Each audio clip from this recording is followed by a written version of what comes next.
Salam, everybody. Welcome to the beginning of Islamic Awareness Week at KU. My name is Muhammad Hamid. I'm the president of MSA. My name is Mughis. I'm a member. Cool. So, we wanted to get to know somebody whose work that we really enjoy. So that's why we brought on Imran today, because we do like your work. You seem like a chill, down to earth guy, and we just wanted to get to know you to start off our Islamic Awareness Week. And at least in my experience, Islamic Awareness Week has always been about getting to know Islam. But at the same time, it's not just about getting to know the religion, it's about getting to know the people. And so we want to learn about the Muslim community member that we have access to, which would be you, and learn about your work, what you're doing, and what you're up to. So I guess my first question is just, what have you been up to? Yeah, what's up? Yeah, all right. So, Assalamu alaikum, guys. Bismillah ar-Rahman ar-Rahim. Rabbi shrah li sadri wa yassir li amri wahlul 'uqdatam min lisani yafqahu qawli. All right, guys. So, I'll just give you the rundown. Give you the brief kind of at the 60-second. I tell everyone. My name is Imran. I go by Imranye on all platforms. I started off in the cybersecurity space as a software engineer. Popped off on TikTok, made a lot of friends through there. Ended up quitting to start a clothing brand and do consulting for a lot of Muslim orgs and nonprofits. Now, most of my days are spent working with Muslim orgs and nonprofits, specifically Al Misbah, based out of Sacramento. So, doing a lot of that. I have a clothing company called Fruits of Jannah, which is my form of dawah. So, I'm not the type of person to do street dawah. I'm the type of person to, sit behind a computer and design stuff and, try to turn hadith and stories from the Prophet ﷺ into pieces that people can rock every single day as a form of da'wah. So that's kind of how I spread Islam. That's like my form of bringing awareness to the religion. So it's more of like the top of funnel as I look at the Muslim space. And yeah, I help out with a couple brands here or there, namely Five Pillars and some other streetwear brands on the side. So yeah, most of my days are spent either helping out Al Misbah, studying Islam with Imam Yasser, working on Fruits of Jannah, working on Five Pillars, and a couple other companies that I run or have a part of. So yeah. Sounds awesome, man. That's hype. Could you talk about a little bit about your transition from being in like a corporate, quote unquote secure position that would be, like positively looked on by the community to something that's, kind of non-traditional. People might be like, yo, what are you doing? Like, why'd you leave the secure job? And kind of how that whole transition was like, and your thought process behind that. For sure, yeah. I think so. I actually kind of got a jump on my career. I started working full time at 20. So I started off as an intern at a company called Palo Alto Networks, and then my manager asked me to drop out, and I was like, I was kind of on the fence. So then I was working remote before it was cool. So I was doing the whole Zoom thing, my senior year of college. So I was working full time in California, doing school up in upstate New York, and then flying back and forth like every once in a while just for meetings and stuff like that. And so I feel like I had a taste of like the corporate world very early on. And I was moving quickly, but I kept hitting walls. Walls due to my age, walls due to differences in like workplace politics and things along those lines. And so I actually had gotten really bored at work, and I went back to the thing that I knew about, which was content creation. Right, I had always been the guy making YouTube videos in college. I was always the guy. I had like courses up on Skillshare that would like make money and stuff like, from early on in college because I was just, bored and curious. And I used to always be very active on Twitter. I would also always just come up with like, little one-liner, 140 character jokes. And so, TikTok came out and I just was bored at work, saying I knew the game, right? So I think Yeah. the one thing about like working corporate is that every like corporate job teaches you one thing, and that's how to work in corporate, right? So you understand like after your first 1 or 2 years in, you understand how to like dance around the system, right? You just sit down with your manager, you set your goals, and then you just work on those 3 or 4 goals, and that's all you really have to do. Everything else is kind of just bonus or extra, and you can get by with working 3 or 4 hour days if you know what you're doing, right? Yeah. Um, so because of like the extra time I was able to carve out for myself, I was just looking for an outlet. I was just looking for a way to get back to the community, and that's when I started making TikToks. So started making TikToks, saw some traction there, but again, TikTok is not a good like form of income, right? Yeah. I always knew that I wasn't going to stay working in tech for as long as for forever. I always thought I was going to work in the industry for like maybe 10 or 15 years and then dip out. Um, But for me, it wasn't like a situation where I had like a lot of money coming in on the side or this and that. I wanted to leave. I think I kind of just had a gut feeling that I was like, I want to just try something else new. So I'm only 23 now, right? So I'm still like, alhamdulillah, pretty young.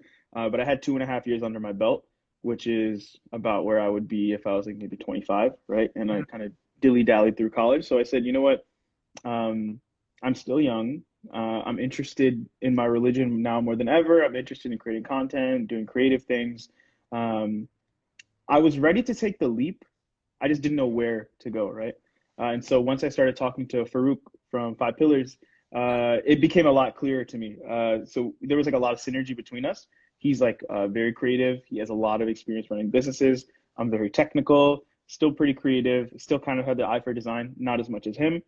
And I felt like he would be the perfect person to give me the right amount of guidance if I were to take the leap, right? So Yeah, yeah. that's like the one thing I tell to a lot of people who see me like and what I did. I told them I was like I was not ready to do this until I had someone in my corner, right? And alhamdulillah, I had him in my corner early on. And that was the only reason I felt confident making the jump. And so that's kind of the thing that comes up a lot when family or people ask, "Oh, why'd you leave so soon?" It's like I had someone in my corner who was betting on me, who was experienced and had a track record, and that alone, more than the money or the savings or anything like that, is a good enough reason to leave. That's good to know, man. That's good to know. So, where do you draw your inspiration from then? Because I mean, being in the creative space, I can imagine there's a lot of competition. It's kind of tough to see somebody else's content and then do something else that's also completely original. So, where do you draw inspiration from? Whether that be your TikToks, whether that be your tweets, or whether that be something more technical like your clothing brand. Yeah, so it's kind of hard to pinpoint it, right? A lot of it just comes from my own observations, my own life experiences, and then kind of like what I'm learning, right? Especially in the case of Fruits of Jannah. Fruits of Jannah's progression is very well correlated with what I'm studying with Imam Yasser, right? Yeah. So if we're, there, or, maybe I'll be listening to like, for example, there's another hoodie that we have. It's called the Soft Hearts hoodie. That entire hoodie was based off of one Instagram live of Mufti Wasim that I was watching, and he just kept making dua. He was like, he just kept bringing up that term soft hearts, and I was like, yo, that's such an amazing concept, right? And it's something that has been maybe co-opted by maybe people who are more Sufi or whatnot, and it has its own kind of like weight to it. But I wanted to, and it's a very serious concept, but I wanted to take it a step back and like make it playful, make it something that you could just wear on the street, right? So they're just little moments in my life, right? And especially, alhamdulillah, I was able to travel a lot while I was in college because I was working. And so I had like a lot of experiences, right? Like being in those positions of discomfort or like outside of your routine, you become much more observant, especially like traveling, right? Traveling is like like you're out of your element, you don't know anyone. And some people get like broken during travel, right? They don't talk to strangers, they kind of just keep to themselves, they're very anxious.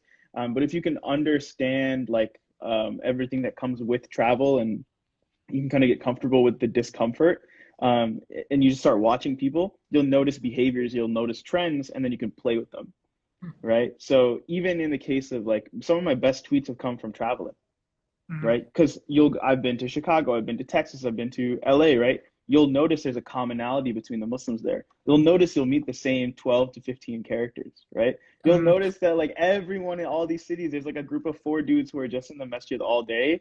They just literally hang out at the masjid, play Super Smash Bros, and play basketball. Every community has something like that, right? And then in your head, once you start seeing these commonalities, you can just start playing with them.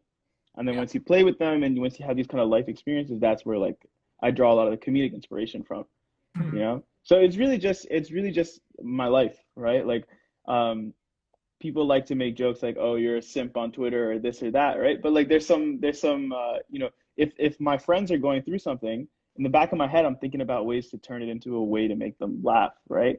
Like how can I look at this situation and take a step back and remove myself and just find all like the little comedic moments in it. So that's kind of how I look at it.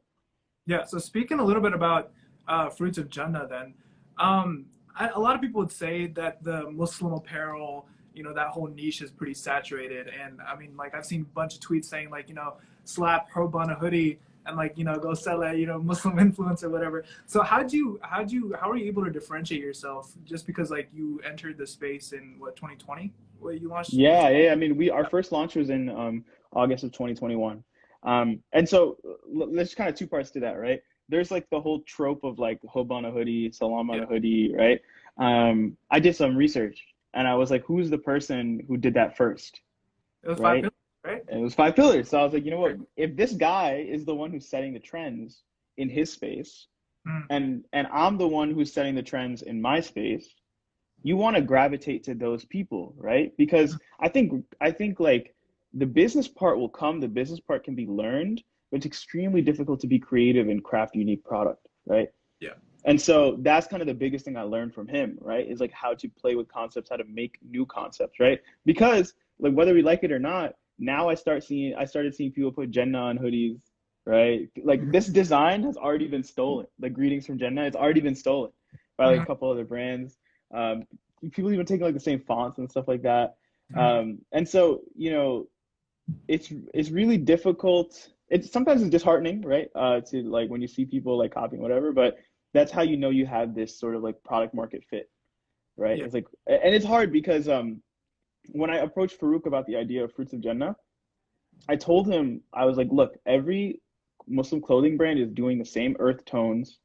They're doing the same Arabic calligraphy on a hoodie. That's amazing. That has its tradition. Mhm. That's like beautiful, right? But what if we did something a little more playful, a little bit more colorful, a little bit more like Gen Z, right? Yeah. Yeah. So whereas your five pillars will play with concepts like salam, peace, and hub, right? And love, right? And put them on very like high quality, serious, kind of neutral pieces. Fruits of Jannah comes in and takes these concepts around mortality, right? Good Company and the Gardeners are both like the inspiration from for both of those pieces is like very serious hadith from the Prophet ﷺ about like Jahannam, right? Like the Good Company sweater that you're wearing right now, Yeah. like you're gonna be in Jannah, inshallah, with the people who reminded you of Allah, Yeah. right? Yeah. And that implies that the people who didn't remind you of Allah, who weren't good company, are not gonna be there with you. And that's Mhm. scary, right? The gardener's hoodie, right?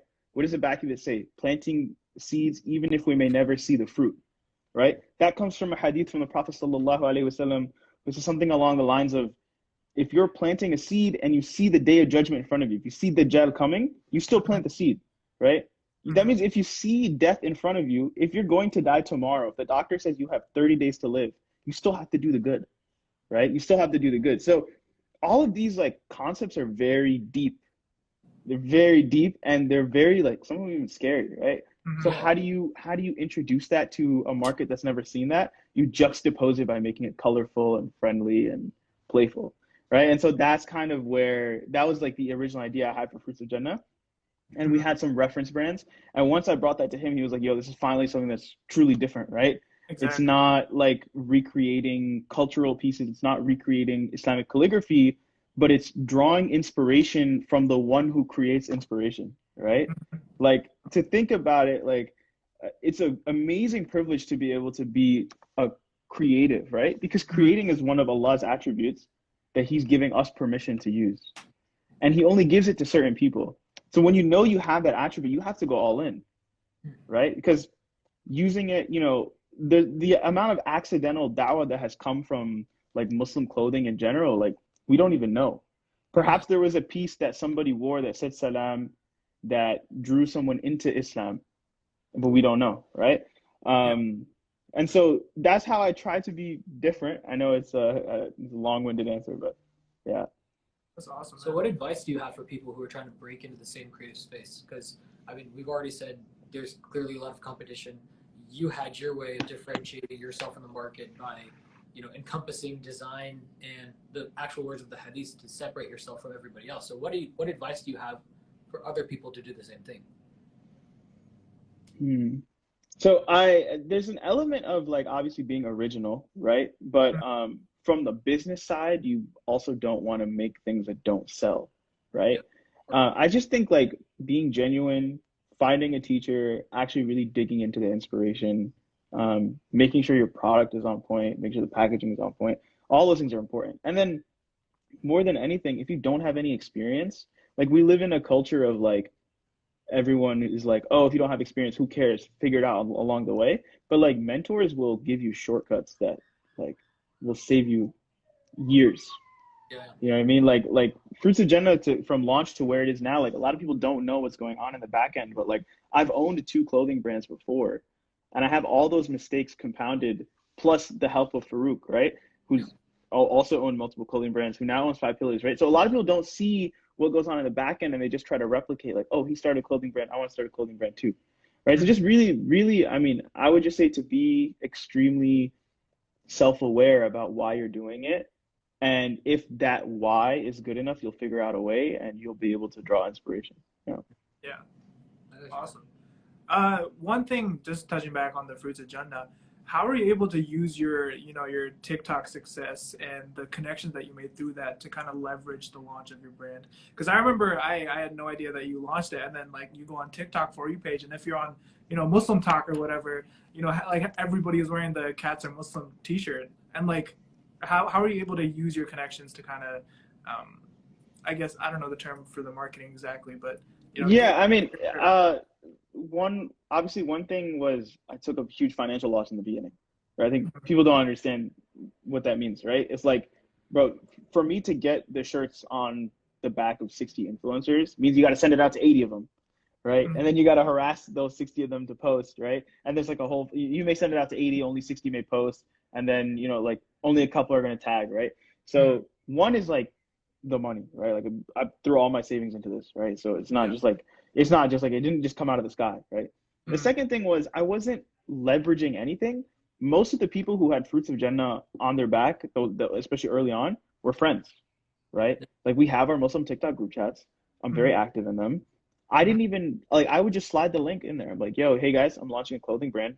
I would love if you guys would I would love to send some stuff out to you. Yeah. Right now, I understand the product itself wasn't exactly a hit, but it did get the brand a lot of exposure, Mhm. right? And so the second part of that is once you kind of get it out there, the best way to do marketing is just to build a better product, right? Just to Yeah. make better product. Like the newer stuff, some of the influencers that I used to send free gear to, they just bought it and posted it on their own because they Mhm. love the hoodies so much. Mhm. Um, and so it's a mix of like it's I would say the biggest thing that I got from TikTok was the relationships. It was not the exposure. And Yeah. it was just like the thing is like there are these kind of like friend groups where your only piece of entry is if you have this some sort of following for some The reason, social right? capital. It's a filtering, right? It's a filtering Yeah. metric because um, these people identify as creators, and so they want to Mhm. network with creators, right? Mhm. This is how it works. If you're a creator yourself, you'll get into those networks, right? It goes for anything in life, right? If you are a software engineer, you're going to gravitate towards software engineering friend groups. If Yeah. you're, a doctor, all of your friends are going to be doctors going forward, right? You'll Mhm. be able to get into those, especially if you're like a top 10%, top 1%, whatever. I also think I had like the first mover advantage when it came to TikTok. Yeah. Yeah. In that there were a lot of people who were famous on TikTok before me. There are a lot of Muslims who are famous on TikTok now who have more followers than me. Mhm. Um, but there was no Muslim TikTok when I started, right? I Yeah. put out the first piece of Muslim content I ever put out got 500,000 views off rip. And it was literally just me showing like how to find what products are like kosher or not in a grocery store, right? Mhm. And so when you carve out a niche, you also gain the respect of everyone who came because they saw your content, Yeah. right? So what accidentally happened from me posting was that all of a sudden, like I would get DMs of people who had 10x the amount of followers as me, who were like, "Yo, I was afraid to post Muslim TikTok content because of you." Right? And so alhamdulillah, like Allah put me in that place and gave me the opportunity. And then I just used that respect as well as the connections and just tried to leverage that as hard as possible. Mhm. Gotcha. So then, in your opinion, or I guess in your experience, and this is a question from a viewer, is it absolutely necessary, in your opinion, to quit your day job or just quit school to become a creator? Or not even just a creator, just in the entrepreneurial space. Yeah, to really Not make. at all. Not at all. Um, I was in a unique position. Alhamdulillah, I hit a wall with my career very early on. I had gotten opportunities within my org to transfer to different teams, but for some reason or another, not to throw shade at anyone, but they were getting blocked, and primarily because of my age and because of like, management, right? Yeah, yeah. Which I didn't foresee. I thought that this career game is just do your best, smash all goals, you'll be able to get whatever you want. Hmm. The larger the company is, like the more politics plays into that equation.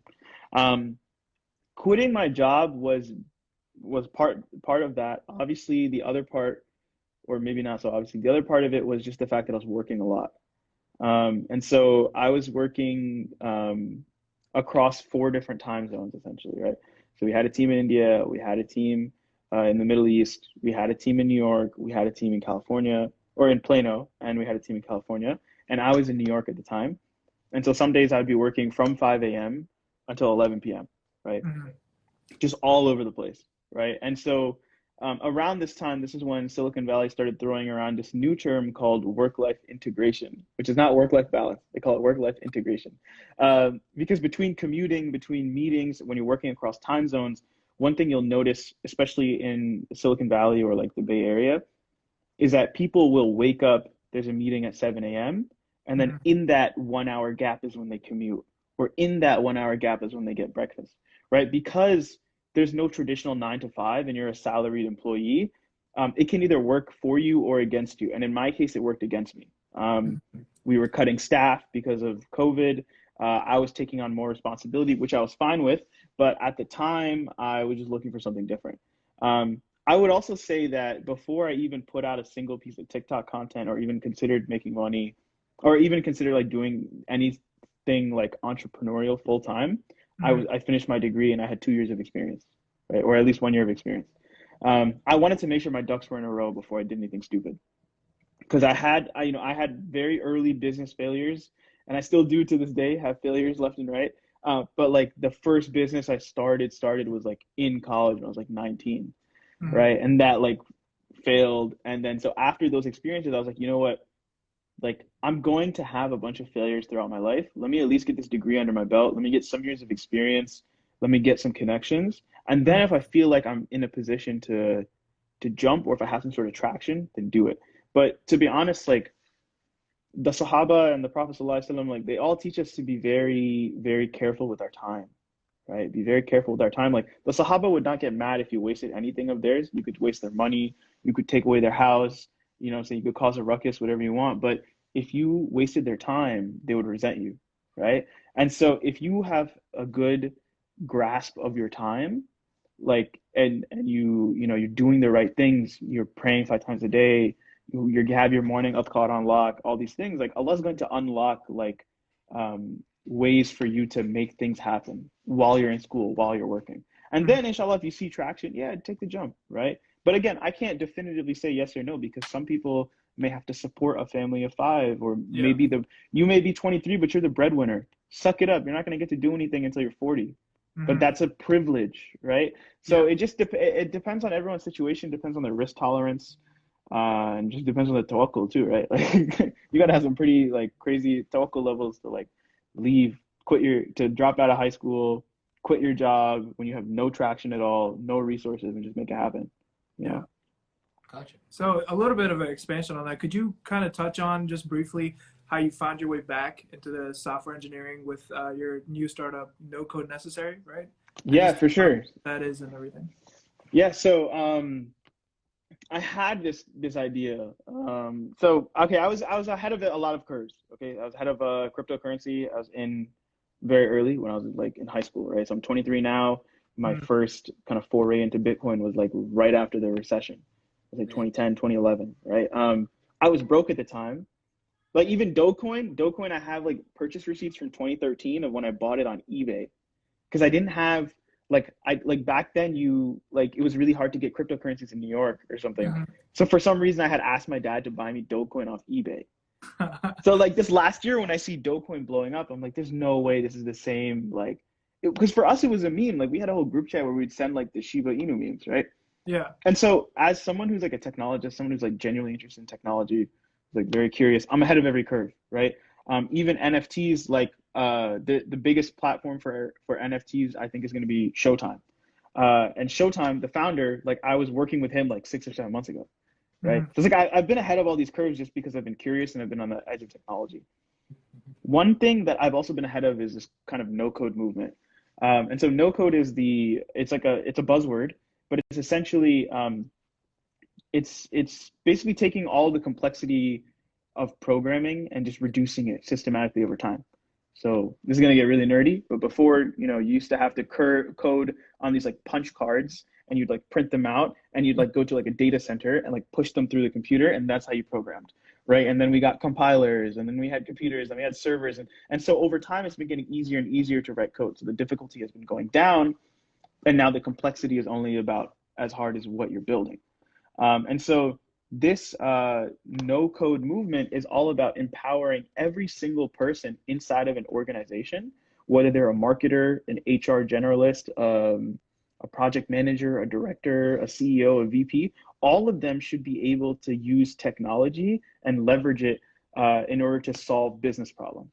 Yeah. Right. So the main value proposition of technology is that it solves business problems. If it solves personal problems, cool. But what people really care about is it solving business problems, right? And so the main type of tool, there's two types of tools that really are prominent in this space, and one of them are automation tools. Mhm. So before I worked with an automation, a no code automation tool in the security space. Once they got acquired by our company, and then I had also been ahead of a lot of the no code website builders and app builders. So I had purchased like when they first launched, I had purchased like lifetime access. And we were using that to launch all of the different projects that we had. So Dua Daily, Hadith FYI, all those things were prepaid from like 4 years ago, like this random software I paid for, right? And so we coming off of like the whole crypto boom and stuff like that, I had like took a step back and I was like, every single thing in technology that was upcoming, I was ahead of it, right? So I took a step back and I said, what's the next thing I'm ahead of? And I looked at the landscape and I was like, it's no code, right? I'm a software engineer. I know how to code, but I still defer to no code tools, right? And like I'm passionate about it because it does what technology is supposed to do, right? So a lot of people in tech love the gatekeeping because it makes them feel special. They're insecure. You know what I mean? Like they want to feel like they're the smartest person in the room. Yeah. No code tools make me like only as smart as the problem that I'm solving itself, not the tools I'm using to solve them, right? And so we have this this mantra or this little motto that me and Farouk have. It's called "We sell shovels," right? And so if there's a gold rush, you don't want to rush to the gold. You want to sell the shovels. If Bitcoin is the gold rush, you want to be the Bitcoin miner, right? If e-commerce is the gold rush, you want to make e-commerce apps, right? You don't necessarily want to be the rush to the gold. You want to facilitate it, right? So Mhm. just by being in the middle of that transitionary period, you can and by adding value or solving a problem that's a big impediment for those people chasing that gold, you'll be able to make a lot of money and just create a lot of value in the economy. So no code necessary was there as like a placeholder because I was doing a lot of no code consulting, right? So company X comes to me and says, we want a website, but we don't want to code it out. We want it to be easy to edit. I'm like, cool, I'll build it out in a webflow for you, charge you some X amount of $1,000, and we keep it pushing, right? Mhm. And so one thing that Farouk has taught me is that like no matter even the smallest thing that you do, you should have a brand around it because at the bare minimum, you'll be able to charge more, right? If people are hiring a freelancer, whatever, if they're hiring a studio, if they're hiring an agency, if they're hiring a nonprofit or whatever, they'll just pay more because they're like, oh, there's probably people behind it, whatever.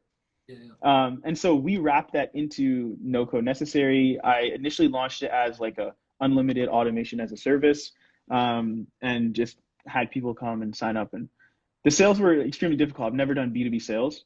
Mhm. And so it kind of just collected dust while I was focusing on other projects. And then I got approached by this guy named Nick, based out of Texas. And he runs an agency. And long story short, he said, yo, let's grow this thing together. He had some ideas, and I was like, I'm with it. So we readjusted the target market. The initial target market of like going to B2B corporate, the hard thing about corporate is that you have to deal with their sales cycles. So they'll only sign new softwares at the end of every quarter. So there's only 4 times a year where you have the opportunity to get in front of them. And it's extremely noisy because you're getting in front of them at the same time as 100 or 200 other companies. Mhm. So you have to like you have a small window to make the sale, and then you're at the whim of like you have to do this every 3 months. Like Yeah. you gotta like take them out for dinners and this and that. And that's why like business to business software sales makes so much money Yeah. Yeah. because they're whining and dining, they're signing these big contracts, whatever. I didn't want to compete with them. And so I said, why don't I go after people like the guy who came after me, like Nick? These are hustlers. These are people who can take a company from 0 to 50K a month, 100K a month. These are Hmm. your small time agency entrepreneurs. They're the people willing to pay. And I think personally, I think those are the types of people where no code tools and automation is going to transform their lives the most. Right. And so like your Aisha in Ohio that has an Etsy store, right? Hmm. If the hardest part of her business is the weekly reports that she generates of how many stickers she sold, Mhm. right?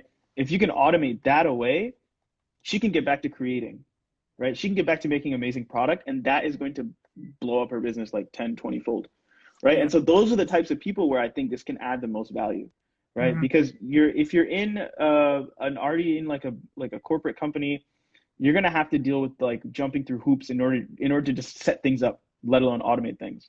But people Yeah. who are small teams who run lean, who have already found a way to make money and provide value to their customers, that's where you can kind of find that's where you can those are the people who can benefit the most from this movement. Hmm. And so alhamdulillah, we've been able to help over 200 entrepreneurs so far since we Oh relaunched a wow. couple of weeks back. We do that mostly through a course. We do one-on-one consulting. We do free consults, all that type of stuff. Yeah. Mashallah, Awesome. that's insane, man. Yeah. Yeah. That's Congrats awesome. to you, man. That's awesome. So two, loaded, quite loaded questions actually. And I was told to word it better, but I kind of like the way it's worded now. So just want to warn you ahead of time. Um, so have you ever been told that what you're doing, I guess I would imagine this is aimed at the clothing brand, is like anti-Islamic? And then how do you juggle promoting a Muslim brand and then dealing with people, I mean, haters who think you're just doing it for the money? Like how do you combat those things? So, yes, the first part, yes. Um, so, okay, the biggest change that I've been able to make to my life in the last 7 or 8 months is just getting a teacher, Yeah. right?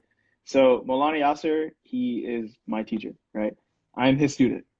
If there is ever a doubt in my mind, the first thing I do is I go to his Calendly, Mhm. I'll put a 15-minute call on, and I Yeah. walk over to his office because we Yeah. share the same warehouse, Yeah. right? I walk over to his office and I say, Maulana Yasser, these people are saying this, what do I do? Mhm. Then he takes a deep breath, he sits there, and then he gives me an answer. Mhm. When I came to him about fruits of Jannah and more recently these kind of fruit snacks that we drop, which these fruit snacks are like bite-sized Islamic knowledge, right? Yeah. Yeah. It's very approachable. We just share a little hadith, right, left and right. Yeah. I told him, I sat down in his office and I told him, I was like, look, like my intention is obviously to spread the deen, is obviously to make it easier for Muslim youth to feel Muslim. But I also am making money off of this. What do I do? He gave me he doesn't give very long-winded answers, but this time he did. He told me that one, as a community, we've been programmed into this mindset of free sabilillah, right? Any work for the ummah needs to be free, and anything I do for a living needs to be paid, right? And so this is like some wrong desi or Arab mindset that's been perpetuated throughout our communities, and it's the reason why we have dysfunctional masjid boards, why we have dysfunctional madrasas, dysfunctional Islamic schools, right? Because you got people who are willing to pay bottom dollar for top dollar work, right? Hmm. In all actuality, it should be flipped, right? The president of an Islamic nonprofit organization or the resident scholar of an Islamic nonprofit organization needs to be making six figures.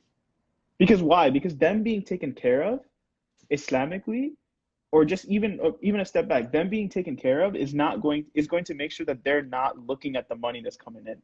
Yeah. True. If the reason why people look at the money that's coming in or they get tempted is because they don't have enough on their plate. How do you put enough on their plate? You make sure you pay them the right amount. Make sure you're paying your imams the right amount. Make sure you're paying your speakers the right amount.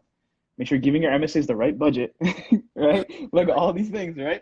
And then they can focus on what they were there to do. So when I told them about this, I said, look, on the back end, we're making money because we're selling clothes. On the front end, we're reminding people about Islam, we're doing da'wah. Is this cool? And he said, this is the most halal form of income that I could have. I was like, all right, that's it. That's all I need to hear, right? Like I have a teacher. I defer to him. If he can't answer my question, he has his kind of circle, and we go there. If there are questions that I can't get answered, he will send me to go drive 2 hours to find someone who can, right? Or we'll go together. So it used to be all over the place, especially like when I was kind of in the thick of TikTok, right? Because people constantly calling you kuffar, this, that, in the comments. Like you get thrown in group chats of people saying like, yo, get this guy in. He's a kuffar, he's this, that, he's doing bid'ah, all these things. But once you have a teacher, obviously a lot of these things like kind of clear up. Yeah. Good to hear, man. Good to hear. So we're running a little bit towards the end of our time. I have one of the final questions, and this is not my personal question. I took this from another podcast, but I really like it.